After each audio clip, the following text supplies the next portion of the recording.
and you are looking live at Sold Out Giants Stadium, where today the 16-0 New York Giants will be taking on the 0-16 Washington Commanders. Now, why the Washington Commanders 0-16? Because they suck. And welcome to the Gridiron. Anybody at all out there, anybody at all going to spend a little bit of time with me here this evening? I greatly appreciate it. Thank you so much. Or anybody spends any time at all watching the replay of this, from the bottom of my heart, thank you so much. I greatly appreciate you guys. Absolutely rock. Now, I'm going to try to go about 30 minutes here tonight, as I always try to do. Shoot my mouth off. A lot of times it goes a lot longer than 30 minutes. Last night, I don't know, it was 45. It's almost last night. Whew, I didn't shut up. Anybody got anything to say? Just throw in the chat box. I check on the chat box like every 5-10 minutes or so. So anything that's put in the chat box, I always try to respond to, as fast as I possibly can. Okay. So anybody got anything to contribute, just fire away. All right. Before I get started, just want to, anybody want to help support my channel? It would mean so much to me. I greatly appreciate it. In the description box below is the top link. If you click on it, it brings you to my membership page. I got 3 different membership levels. The first one's called the Saquon. The second one's called the Lawrence Taylor. And the third membership level is called the Gridiron. Click on that. If anybody want to help support my channel, that would mean the world to me. There's different loyalty badges. I have 4 emojis. I will have eventually I will have a 5th emoji coming out. Those are the emojis you can use when you type something in the chat box or whatever. They're pretty cool. I had them made up on Fiverr. They're pretty cool. So, and each membership level has their own perks to them and everything like that. So if you want to scroll on over there and support my channel, it would mean the absolute world to me. Also, if you're not subscribed to the channel, please feel free. Click on the subscribe button. Also hit that bell icon. That way, next time I go live or I put out a video or something, you'll be notified. And it's absolutely free of charge. And just the other day, I just got up to 4,000 subscribers. Right now I'm up to 4,015. I'm getting about 10, 15 subscribers every day. It's absolutely fantastic. You guys absolutely rock. So please feel free to, just subscribe. Right. And then finally, in the description box below too, there's also, I got a couple more links. There's one of them is that it would probably be just as far as with Facebook. Okay. The Facebook links that I got. Okay. I have, there's a group that I have, which would wind up being the top link in the Facebook, top Facebook link in the description box is for a group. It's called, obviously, it's called The Gridiron. Very, very original, I know. But right now there's over 1,800 members in there. And we got new stuff going in there every day. I try to keep stuff, fresh every day. I try to put like at least 5, if not more, things in there every day. Plus, also, the cool thing about with the group is that the members, anybody's a member. We have over 1,800 members. So any of the active 1,800 members, they post stuff in there as well too. So like I said, every day there's at least 5 different things going in there. Posts, videos, posts, and everything going in there. So please click on that. Click on the link for the group and become a member. All right. And then also in the description box, just under that link, all right, if you go, I have a couple pages, but one of them I'm more active at than there's another one I have is called This Day in Giants History.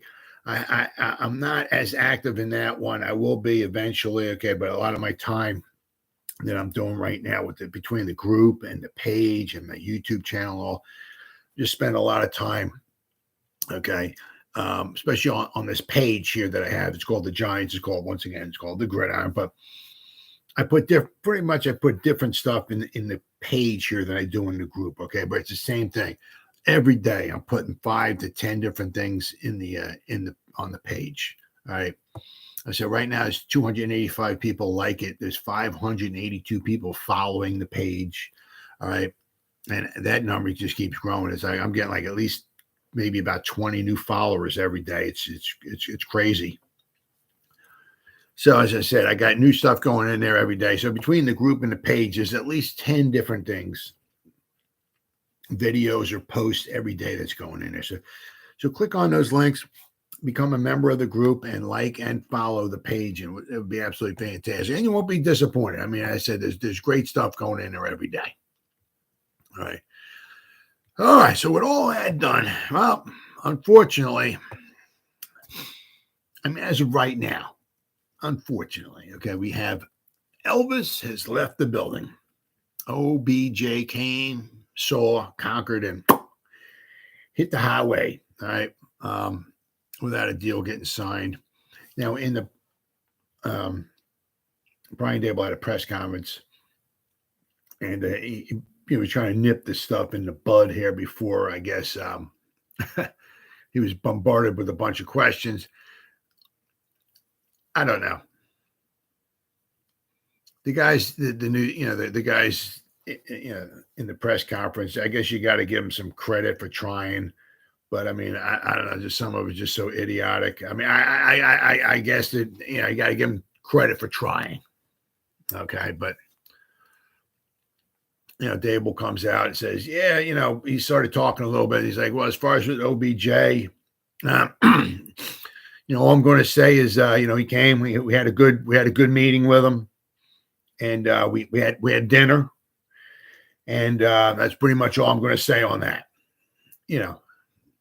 And so he's like something like this. So if anybody asks any questions, that's all I'm going to say on that.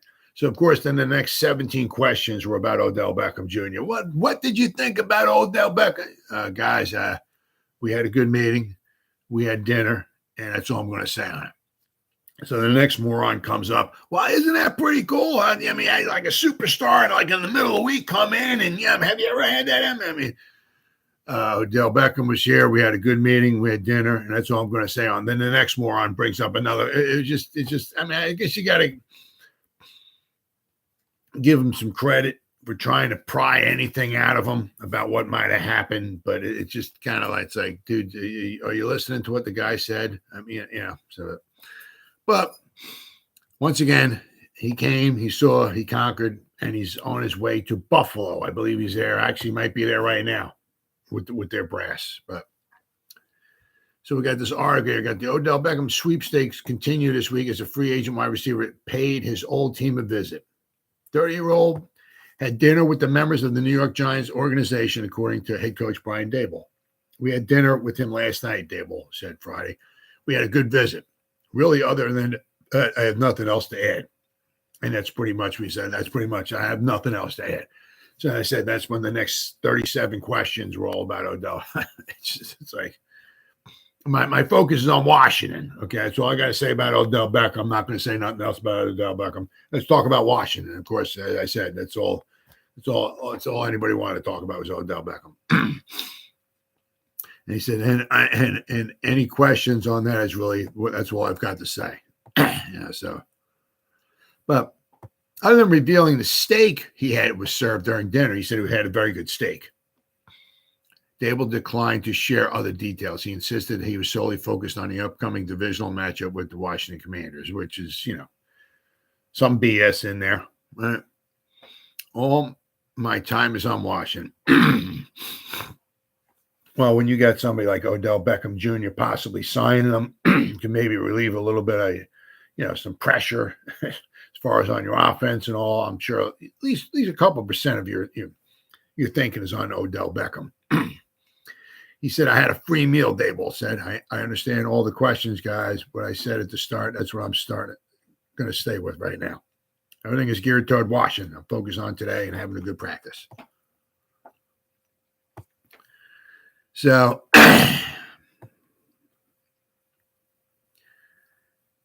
says adding Beckham and his big playability to the roster would certainly give the offense a lift. Absolutely. Without question. Dallas head coach Mike McCarthy told reporters on Friday the team is working to finalize a plan for Beckham's upcoming visit on Monday. It's time for us all to get in front of each other, McCarthy said. Giants are 7-4, looking to keep the pace in the NFC playoff race, and it's rather difficult. Okay, I mean, when you really, you lack, the stars. I mean, it's kind of tough. I mean, you're going to notice, be a little theme. The teams that go farther in the playoffs, make the playoffs and go farther and make the Super Bowl. You're going to see a theme. They got playmakers. Okay. All right. Giants. Right. They got Saquon. Okay. And, I understand. And I guess, it doesn't mean that Beckham isn't going to sign with the Giants. Nope. No, that doesn't mean that. He didn't sign with anybody yet. But he left without signing. Now, Shane is maybe sticking to his guns. He's got his guns in his holster. He's sticking to his guns, right? There's only so much he wants to pay him, right? He thinks he's with his injury history and this, that, and the other thing and all. And we got guys we got to sign, and he's only willing to pay him so much, right? So I saw this one article here. Okay, this is pretty cool, all right? About what might a contract for Odell Beckham Jr. look like? Beckham, who was also planning to visit Cowboys in Buffalo, he said that want a contract that hovers around $20 million a year and play for a playoff contender.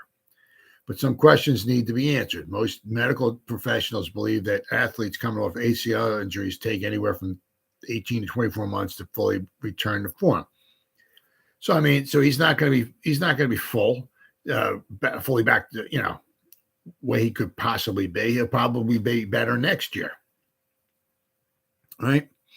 Beckham, who tore his ACL for the second time this past February, isn't even a year removed from surgery. So when the Giants get their eyes on him during the workout, that will certainly have to factor into any potential contract talks. According to an article, let's see, which surveyed 7 different NFL executives regarding where Beckham might land, it was expressed that whoever does land the receiver really won't know how effective he will be until he's had several games under his belt. Thus, signing him to a lucrative contract would seem like a risk, but some precautions can be taken to reach a win-win agreement to make everyone happy if both sides truly agree they want each other.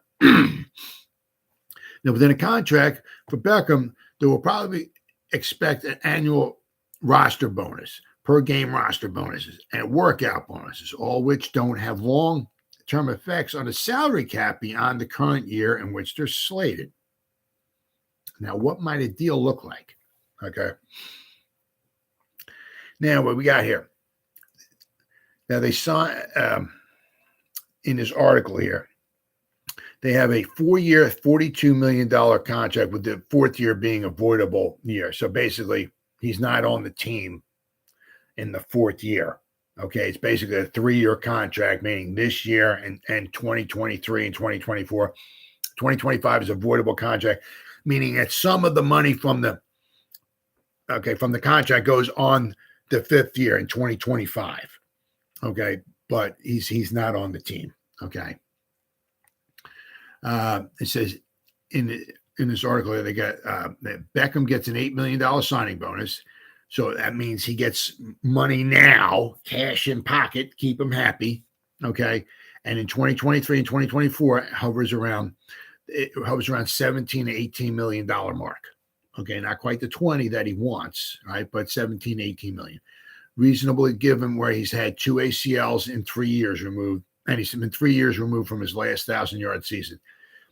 His signing bonus would be $8 million. His prorated 2022 base salary, his full 2023 base salary, and half of his 2024 base salary are guaranteed. Okay.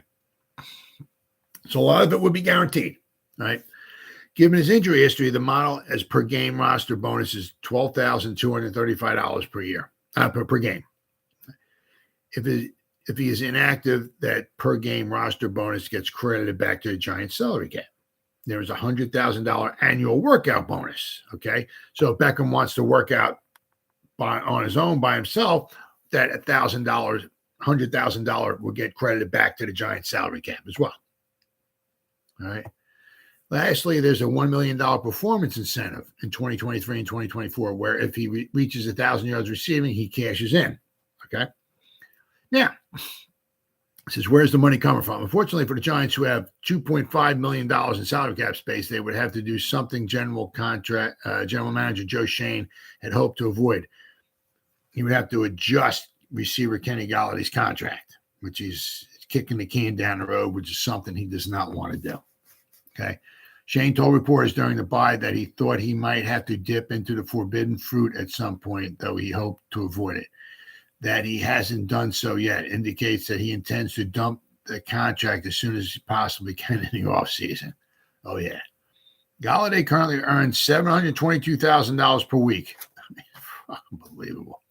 Under his salary. Assuming that Beckham was to sign in week 15, as I've accounted for in the above table, the Giants will probably look to convert anywhere from $2 to $3 million of Galladay's remaining base salary to a signing bonus.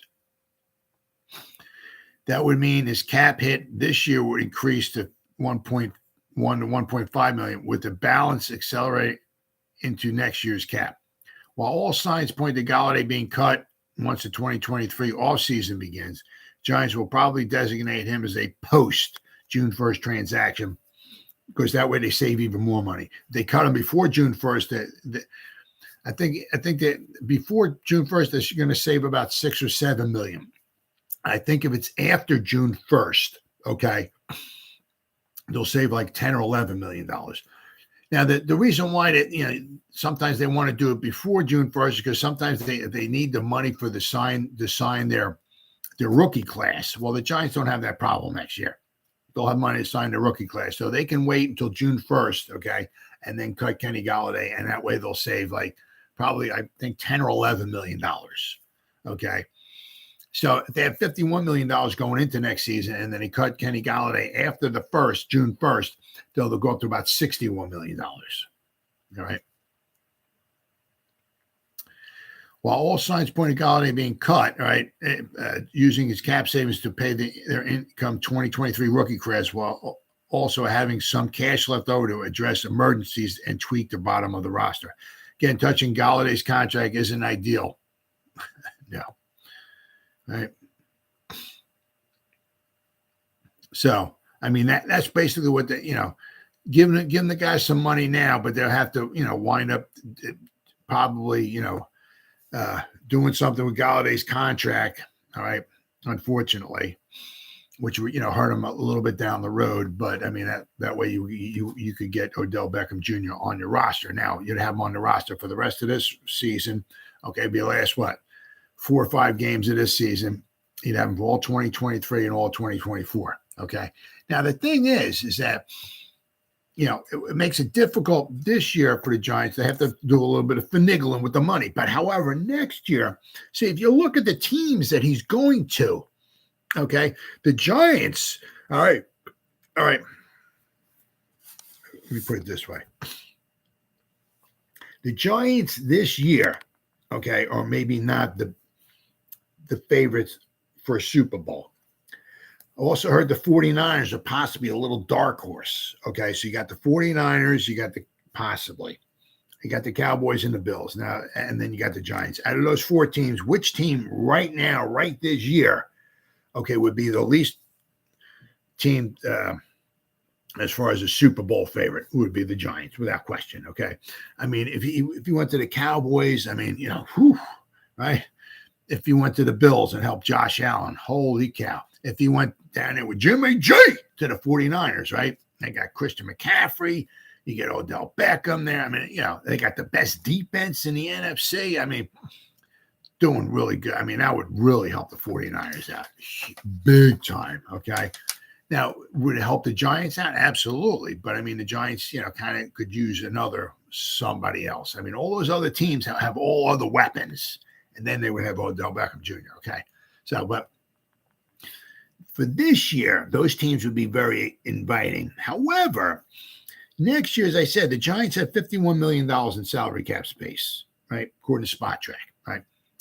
They cut Kenny Golladay after the 10th after the June 1st, they'll save them maybe another $10 million. So that would give them close to $61 million. Okay. Now, if we look at these other teams, all right, this year, now, okay, let's see, the Cowboys, right? Right now, every team has more money than the Giants do. Okay. The Cowboys, according to Spot Track, all right, their estimated salary cap space is, let's see, they got $7.2 million. Is that correct? Right? I think Cowboys. All right. So they don't have a boatload of money, but they certainly have some money. Okay. But the thing is, this year, I think Dak Prescott is making $19 million. Next year, his cap hit's going to be $49 million. Next year, the Cowboys have $1.9 million as of right now. They're going to have to start jettisoning some guys. So this is a big year for them. They're all the chips are in the middle of the table right now. We need to win now because guess what? Next year we have no money. They don't even have enough money to sign their first round pick. Okay. Whoever they pick in their first round pick, okay, they can't even sign him right now. Okay. Much less the rest of the draft class, much less signing anybody. So I don't know how they're going to wind up signing Odell Beckham Jr. I mean, there's all kinds of ways you can do money. And what a lot of teams do is they sign, and they kick the can down the road. They can maybe give Dak Prescott some more money and get his cap hit way down and this, that, But as of right now, okay, the Cowboys don't have $1.9 million next year. The Giants have 51. Then we go to Buffalo. Okay, Buffalo has $1.8 million right now. The Giants have more money than the Bills do. Okay. I'm sorry. Wait, no. I'm sorry. Well, okay, 2022. Let's update this. The Bills have 1.8 million, according to Spot Track. Okay. So the Giants have more, all right, than the Bills do. If we go to 2023, the Bills have minus $10 million next year. Okay. Minus $10 million. Okay. They can't sign anybody. So I don't know how the hell on earth they're going to expect to sign Odell Beckham Jr. to any sizable kind of contract. They're $10 million in the hole. They're going to have their rookie class come in. They're going to have to sign those guys. And if they sign those guys, they're going to be $16, $17 million in the hole. Of course, there's all kinds of ways to finagle the money and everything like that, but they're hurting money-wise, okay, big time. All right, almost minus $11 million, right? Then we got the 49ers. Okay, the 49ers here, let me see, 2022. We're in a Spot Track once again. They got $5 million. Okay, so they could sign him this year, absolutely, okay? But if they look, okay, next year they have $7 million, and they don't even, Jimmy G's gone, okay? They don't even have him, okay? They got they're riding it all out with Trey Lance, okay? Jimmy G is he's left the building, okay? So they have $7 million. So basically, right now, what they have, they'll have Trey Lance. Hey, getting Odell Beckham Jr. would be huge with Trey Lance. Huge. Oh, my God. To help him out so big time. But basically, what they have is they have enough money to sign their draft class. That's all they have. Okay. Obviously, there's all kinds of ways to finagle out money and everything like that. This, that, and the other thing. Trent Williams, maybe they can do something with his salary cap. Armstead, he's getting $24 million cap hit next year. Fred Warner has $18 million. George, the Skittle man, he's got $18 million. Nick Bosa, he's $17 million. Javarius Ward, he's getting 16. I mean, there's all kinds of things they can do with that stuff, okay? To maybe kick the can down the road a little bit. But they don't have a boatload of money either. The Giants do, okay? So Giants got a lot of draft picks, and they have a lot of salary cap space. So, they may not look like the sexiest pick right now this year heading into the playoffs because all the Bills, the Cowboys, and the 49ers, let's say what it is, they're better than the Giants are. They're all of those teams, all of them are Super Bowl I don't necessarily want to say favorites, but it's Super Bowl implications. Or if you told me in the season that the Cowboys will be in the Super Bowl the way things are going right now. I mean, as of right now, you said the Cowboys, I wouldn't argue with you at all. If you told me the 49ers were really starting to come on, they got that good defense, and they got Odell Beckham Jr., if you told me they were in the Super Bowl, I wouldn't argue with it. If you told me Josh Allen was in I wouldn't argue with it either. I mean, they're going to have a hard time getting past those Chiefs, okay, especially with Kadarius Toney out there running around catching call. Oh, that's right, I forgot. His hamstrings hurt. But I mean, the Chiefs are really looking good. So, but I mean, those three teams are all, got very, very good chance to go to the Super Bowl. The Giants don't, even with Odell Beckham Jr. But I'm saying, next year and 2024, if we were signed for a couple of years, I mean, the Giants certainly, without question, we got to get some health, yeah, and we got to get some more, a couple more guys in there, absolutely, to help whoever our quarterback is, all right? But so anyway, he's left the building. Odell's left the building. All right, so now we got the injury report, the final injury report. Now, of course, once again, Giants have like 37 times the amount of guys injured as their opponents do. This is the 347,000th week in a row the Giants have more guys injured than their opponents. And the Giants came back from a bye. The Commanders haven't had their bye yet. The Commanders' bye is after this week. So the Commanders have 5 guys, okay, on their list. Then they're going to get a bye. So when they come back and play the Giants in 2 weeks from now, okay, in Washington, Washington will have absolutely pretty much nobody on their injury list. The Giants will have about 318 players. Commanders have absolutely nobody. All right. So the Giants have 3 guys who are out. Zuda with his neck, Adoree Jackson with his knee, and Lemieux with his toe. Oh, my God. Guys who are questionable. We got Bellinger, Belton, Brightwell. We got the 3 Bs.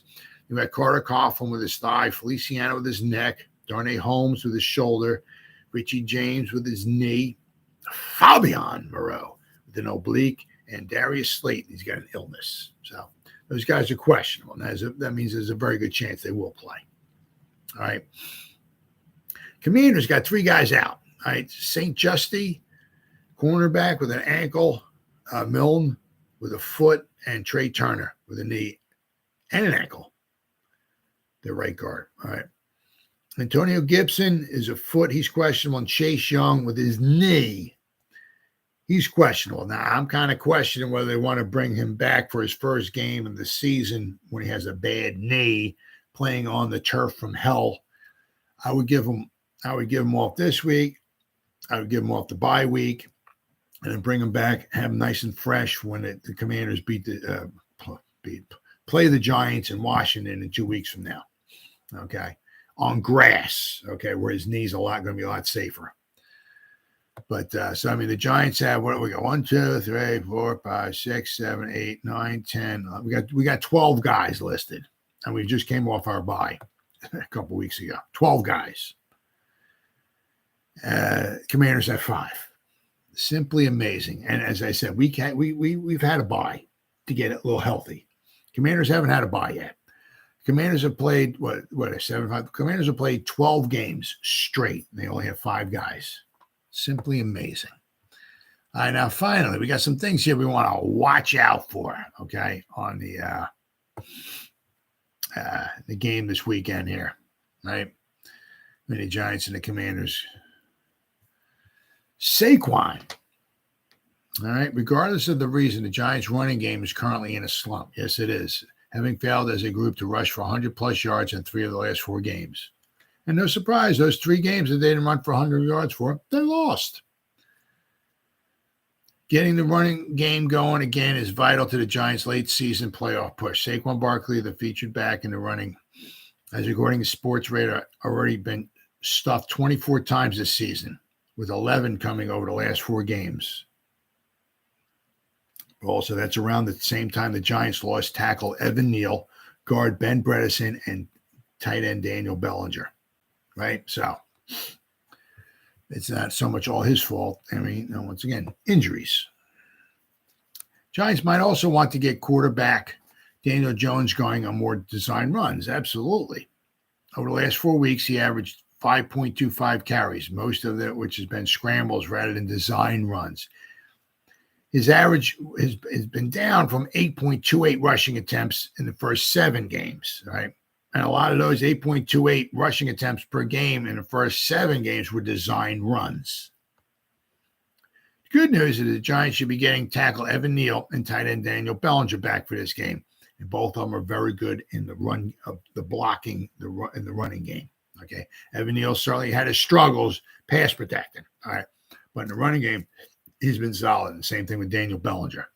Now, the potential return of Bellinger to the lineup is huge as the Giants' rushing game averaged 173.4 yards per game with him in the lineup and 112 yards per game without him in the lineup.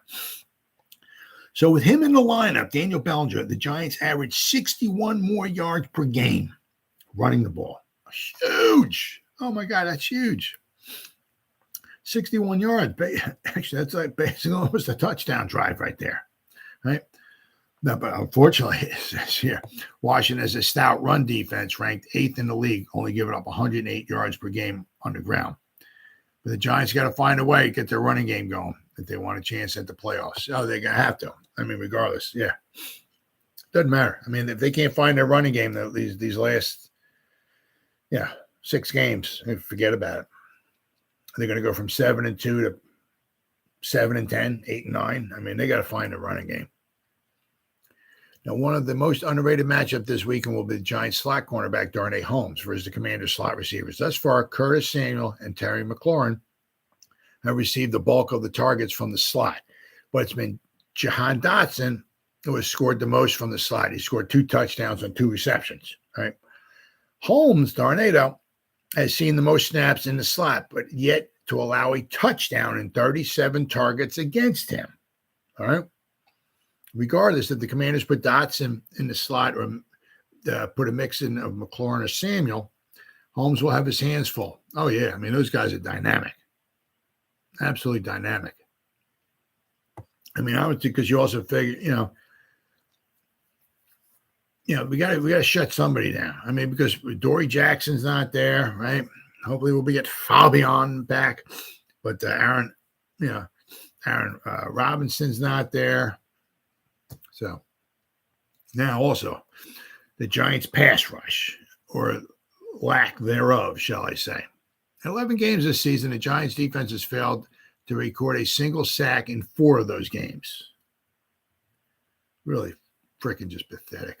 With 2 of those 4 sackless performances coming in the last 2 games.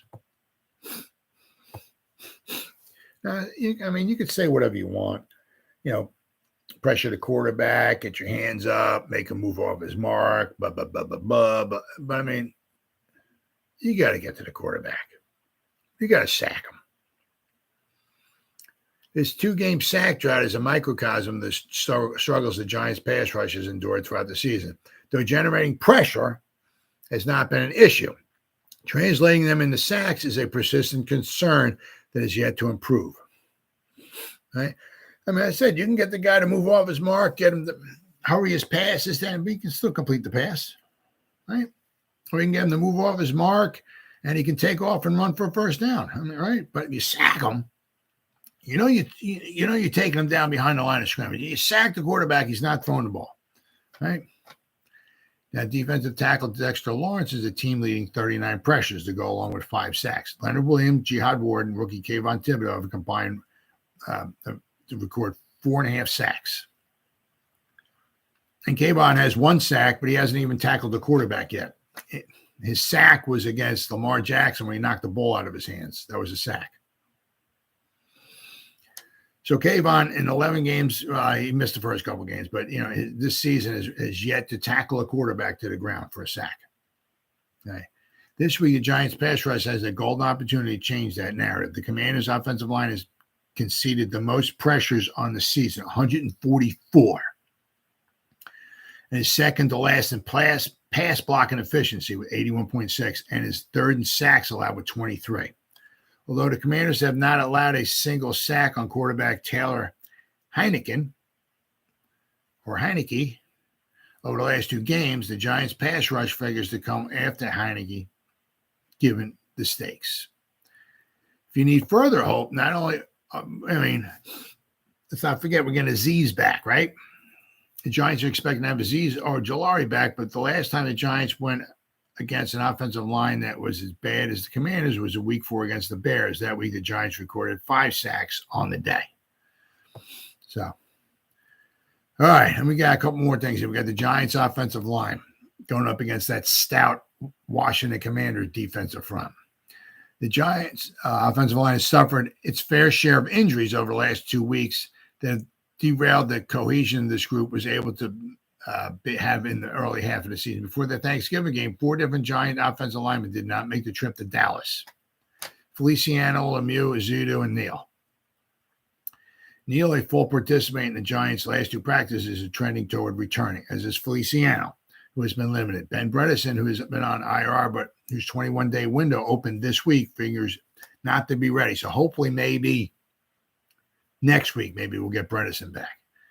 That would mean a likely starting offensive line combo of Thomas Gates at left guard, Feliciano at center, Mark Lewinsky at right guard, and Evan Neal at right tackle.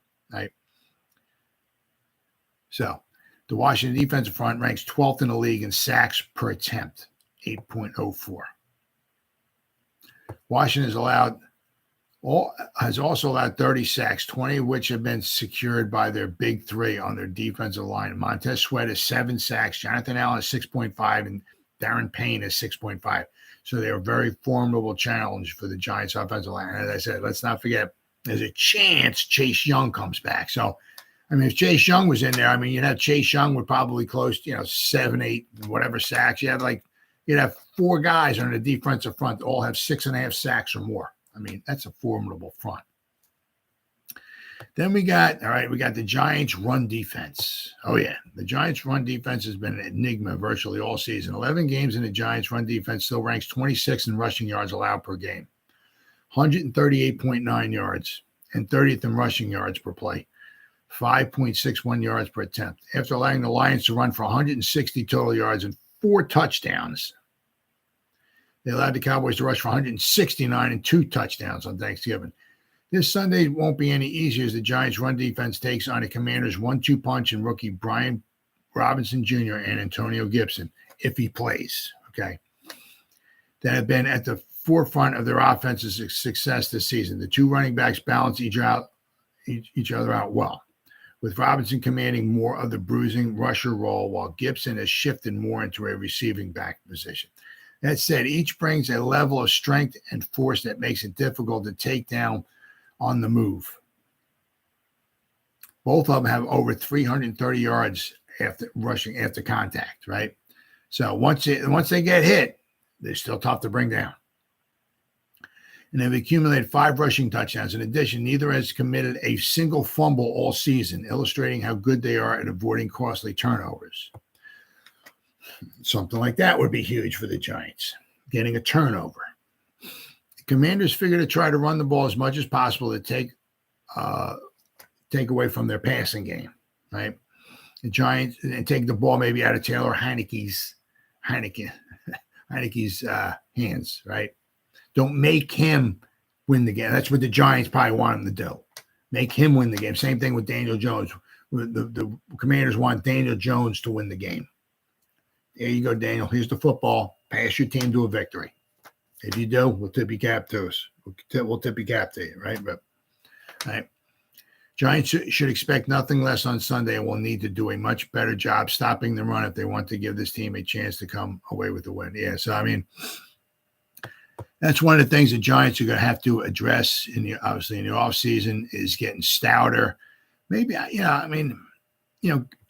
don't know what they're going to wind up doing as far as, they got Leonard Williams, right? You got Sexy Dexter, right? And if you're going to have if you're going to have Azeez Ojulari and Kayvon Thibodeau, right? You're going to have to get stouter, right? Your inside linebackers are going to have to get better at filling the gaps, right? Shedding blocks, right? The one thing that Wink Martindale said in the beginning of the season, said we have to take away the run. We can't give them both. Most teams want to most teams want to pass the ball. So we might have to, give that up. Okay. Let them pass. Right. But we can't let them run. We got to take that away. Well, they haven't done that. Right. So the Giants going to need, more dynamic players without question, because the guys that they got, maybe not quite, all they need to be. Right. So they look for them to address that in the offseason. Either, maybe, I don't know, free agency, get somebody in the middle there, or maybe in the draft somebody, who's a good thumper, somebody sideline to sideline, right? So look for them to do that, because the Giants definitely need that without question. It's hard, it's hard, they've done a decent job against the pass, but they got holes. They got holes, and they slowly but surely, hopefully Shane will wind up filling them. But right now the Giants have a hard time just stopping the run. Well, guys, it's been 40 minutes. I've been shooting my mouth off. Anybody's taking any time watching this, from the bottom of my heart, thank you so much. I greatly, greatly appreciate it. Or if anybody spends any time at all watching any of the replay of this, once again, from the bottom of my heart, thank you so much. You guys absolutely freaking rock. And as always, guys, you guys stay safe out there, and go Giants. Woo! Oh, yeah.